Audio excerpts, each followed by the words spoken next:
What's up, everybody? Derek Anderson, the DA. All right, everybody, check it out, man. We got some bad news, some tragic news that nobody could have saw coming a million miles away.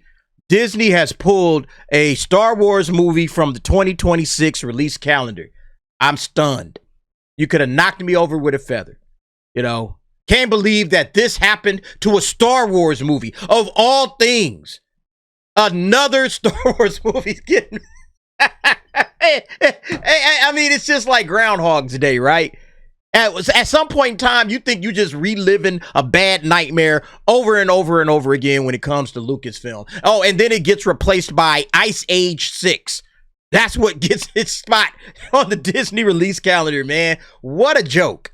What a joke this has become. I'm telling you, this character right here is the reason why none of this shit is going to work. They're trying to double and triple down on Rey. Rey is a terrible character. Rey is a garbage character. Rey is a nothing burger of a character, and nobody's coming to rock with this character. And look, I didn't even cover this part right here. Them talking about Rey is Star Wars' most valuable cinematic asset. It's not going to work, Lucasfilm. Look, we already fell for the banana in the tailpipe the first time. We're not falling for this again. You are not about to trick us into loving this character somehow. You got to write a good character, and you guys don't know how to do that. Trying to say that Rey is the MVP of the franchise. If Rey is really the most valuable player, you know, from a cinematic aspect, and Star Wars absolutely needs to be back in cinemas. It needs to be on the big screen for it to be successful. All of this Disney Plus shit ain't gonna get the job done. It's a movie franchise. It needs to be in theaters. And if y'all really think that Daisy Ridley's Rey is the MVP of the franchise, that tells us everything we need to know. That's how lost Star Wars is, because nobody likes this character and nobody's rocking with this character, okay? Ain't nobody tripping off a Rey like that. I mean, God.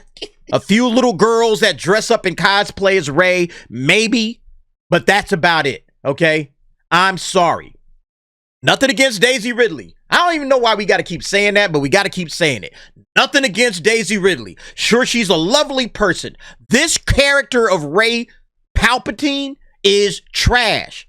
And she's never going to work. It's over unless you turn her dark. I'm telling you, that's the only thing you can do is make this character a villain. You might have some action with that if you write the story in the proper way. Otherwise, it's a nothing burger. Stop. Just pull the plug all the way around. Stop talking about this character, but nevertheless, another L by Lucasfilm, all right? It's just amazing, man, that this is what we keep coming back to with this company. They have the biggest franchise on the globe if they handle it right. But when you don't handle it right, you take the biggest franchise that anybody's ever heard of or anybody's ever seen. It started out as a movie franchise and it branched off into everything. It literally is the definition of summer blockbuster. Like, it starts all of those trends. Well, I guess Jaws was the first official summer blockbuster, but Star Wars was right behind it. And I mean, just completely revolutionized the entire entertainment industry. And this is what Disney has done with it, you know? They've absolutely taken it to the bottom of the ocean. Let's read this. Disney has pulled the untitled 2026 Star Wars movie from the release calendar, the company announced on Friday. The film is being replaced by Ice Age 6, which will release on December 18, 2026. Although unconfirmed, Sharmeen Obaid-Chinoy was supposed to direct the film about rebuilding the new Jedi Order 15 years after the rise of Skywalker, which has Daisy Ridley attached to reprise her role as Rey. We are soon going to be hearing that this chick right here is fired, probably due to creative differences, or she's left the project, or whatever excuse they want to make. We are about to hear that. It's probably going to take place within the next couple of months. Just get ready. I'm just saying, just get ready. Sharmeen Obaid-Chinoy, she's already probably been let go, and now they're just trying to find a way to spin it. What's the best spin that we could do with this? But I think this chick is absolutely done. I think that this movie is done. They announced a new trilogy. And they said, oh, we're going to put Rey in that new trilogy. That tells me everything I need to know when it comes to this chick. Sharmeen Obaid-Chinoy is gone, all right? A filmmaker and journalist, Obaid-Chinoy directed documentaries like Saving Face and recently helmed episodes of the Marvel series Miss Marvel, which I'm told she needed a hell of a lot of help on. You know, it's just stupid, man.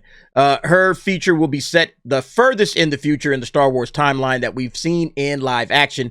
The last Star Wars live action film was 2019 Star Wars, The Rise of Palpatine, directed by J.J. Abrams. The film served as the final chapter in the Skywalker saga that began with Star Wars New Hope, blah, blah, blah. All right. Writer Stephen Knight, the smartest man in Hollywood, dumped his ass up out of there and decided that he wasn't going to write this bullshit anymore and get the hell away from Lucasfilm, this badly damaged company.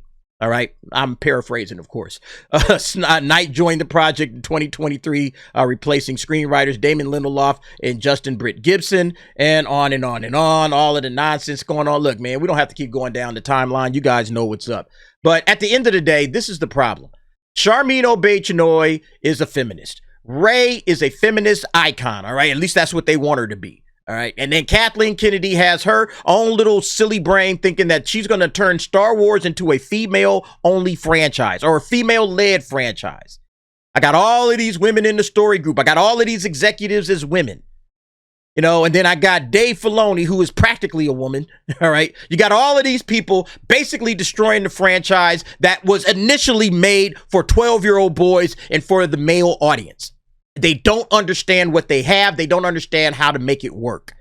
It's like, imagine having like a beautiful classic car, you know, gorgeous, shined up. You buy it and everybody's like, damn, man, you got that car, you know, like a 57 Chevy or something. It's like, holy shit, man, what a classic automobile.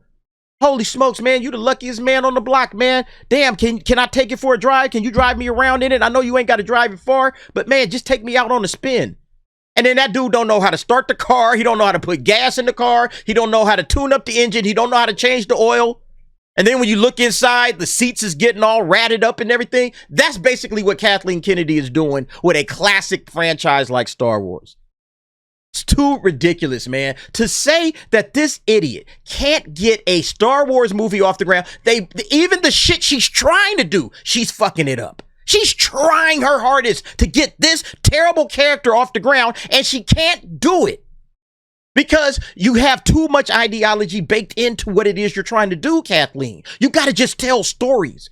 You got to find, hey, what's a story that we could tell with this character that is just a great story that has zero ideology, zero message or agenda or anything like that? Let's just tell a good story about this character. The only story that works at this point, I'm telling you, is she became evil. She's going down the dark path. Darkness is starting to take over her life. You know, she might be fighting against it or whatever, but eventually she turns dark and now she's a full villain. She's on full villain mode, and Finn and everybody else is going to try to redeem her and bring her back, but she never comes back, all right? She stays permanent in the dark side. She goes deeper and deeper into her Palpatine heritage, and we get to see this character fall from grace all the way down into oblivion, the end. That would be actually really good. I'm serious. At least the way I would tell the story, that would be interesting. What they have right now, trying to take this manufactured hero that will never be Luke, never be Han, never be Obi-Wan, damn sure it'll never be Obi-Wan. They're trying to take this character and make this character into a hero that she never will become. They manufactured it. It's fake. It's phony. You had an opportunity to do something with her, but you blew it. Pull the plug, all right? Even the villain story would be very hard for y'all to pull off. You would need an expert writer to pull that off. You're not going to be able to find that person. Nobody that's going to care enough about the franchise. So pull the plug. It's over. It's done. Move on. Find something else to do with Star Wars. I've been saying it since I started this channel. Move 200 years into the future. Get away from this era, because all you're doing is destroying and stepping on the original works of George Lucas and everything that he created. You got to start telling brand new stories in a galaxy far, far away and far, far away from the Skywalkers. Move forward. Get away from this. That's the only hope you have, Lucasfilm. That's it. That's all. All right. Even the Mandalorian started to stumble. Y'all had something with that. Even that started to stumble. Move away from this.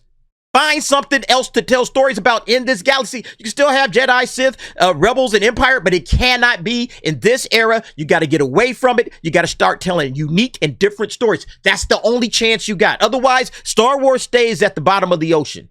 All right? And this is just yet another example of that.